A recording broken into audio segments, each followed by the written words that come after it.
Okay, so this guy, everyone agrees, should be a way bigger actor. Enter Tom Felton, who got famous for playing Draco Malfoy in the Harry Potter movies and now just returned to the role on Broadway.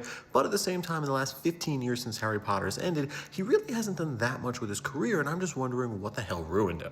People forget this, but Tom Felton is actually not on screen that much in the Harry Potter movies, where he's only on screen about 31 minutes throughout the entire franchise, which, just to compare that, Daniel Radcliffe's on for over 8 hours. Still, that gives Tom Felton a pretty cool bragging right, because he actually made more money per minute of screen time than Daniel Radcliffe did. Even though Daniel Radcliffe made more money at $95 million for the 8 movies, Tom Felton making $14 million, he actually made over $400,000 per minute of screen time, while Daniel Radcliffe was $177,000. Still, since Harry Potter, of the main 4 actors who were in the movies, Tom Felton definitely didn't have the same career, where Daniel Radcliffe succeeded doing a bunch of indie movies that have made money and some bigger budget films. Emma Watson, before she quit acting, was Belle in Beauty and the Beast, which made over $1 billion. Rupert Grint had Servant on Apple TV+, but Tom Felton, really nothing. Crazy about this, if you ask people in 2011, a lot of people might have said Tom Felton was going to be the most successful one, because that was the year the Harry Potter franchise was ending, but Tom Felton actually had another big budget movie that year with Rise of the Planet of the Apes, becoming the first Harry Potter actor from the main cast to do a big budget franchise movie.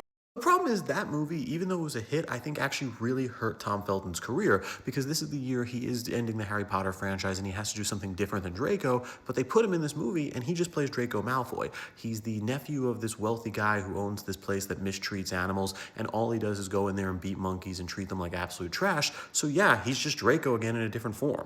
And what's also crazy is how he responded the year after Harry Potter, where both him and Daniel Radcliffe had the same idea, and that was to do a horror movie and enter the low-budget supernatural films and try and make their career work from that. In Daniel Radcliffe's case, it worked big time because he did the movie The Woman in Black, which was a huge hit, making $127 million on a budget of $17 million, but also at the same time it changed his image because he was playing a dad. He played someone strategically much older, so he was no longer a little Harry Potter, but instead he had this movie playing an adult. What makes it cooler for Daniel Radcliffe is when they did a sequel just 2 years later, it didn't make nearly as much money, making $49 million on a budget of $15 million, showing the world how much Daniel Radcliffe's star power actually meant. And for Tom Felton, he just didn't get that luck, where he did a movie called The Apparition, where he wasn't even the main character for it, and at the same time, that movie bombed. It only made $11 million on a budget of $17 million, and it got really bad reviews to make it work. From that point on, this guy has just never picked a good movie, where I looked at his IMDb as well as Wikipedia, and he's done about 14 movies since Harry Potter ended, and all of them have been flops. Every single one of them has lost money.